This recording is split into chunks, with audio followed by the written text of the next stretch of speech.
ஒரு சமயம் தேவர்கள் கைலாசத்திற்கு சிவபெருமானை பார்க்க வந்தார்கள். தங்களுடைய கஷ்டங்களை பற்றி சொன்னார்கள்.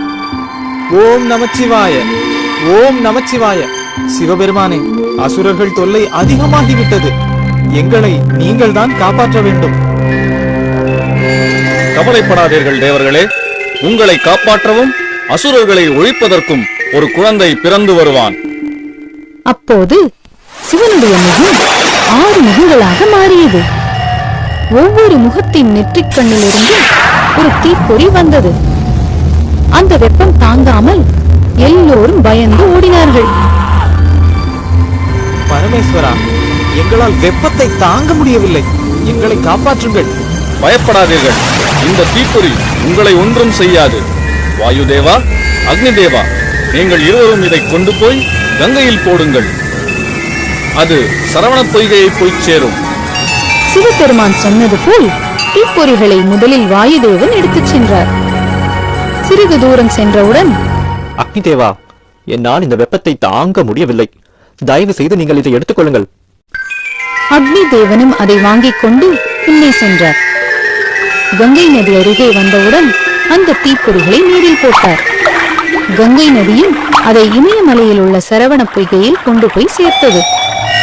அந்த 6 தீப்பொறிகளும் ஒன்றாக சேர்ந்து 6 முகமும் 12 கைகளும் கொண்ட ஒரு குழந்தையாக தோன்றியது.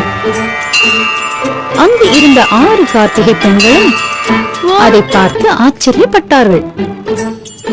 அந்த குழந்தையை வளர்க்க ஆசைப்பட்டார்கள். ஆஹா, எவ்வளவு அழகான குழந்தை!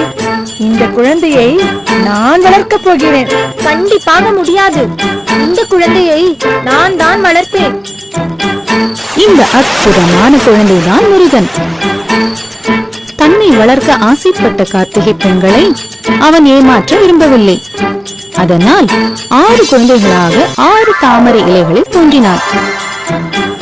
6 கார்த்திகை பெண்களும் ஆளுக்கு ஒரு குழந்தையை எடுத்து வளர்த்தார்கள்.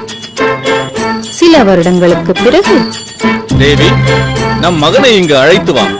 இனிமேல் முருகன் நம்முடனே இருப்பான். பார்வதி தேவி 6 குழந்தையையும் சேர்த்து பிடித்தார். அப்போது 6 முகங்களும் 12 கைகளும் கொண்டு ஒரே குழந்தையாக மாறியது.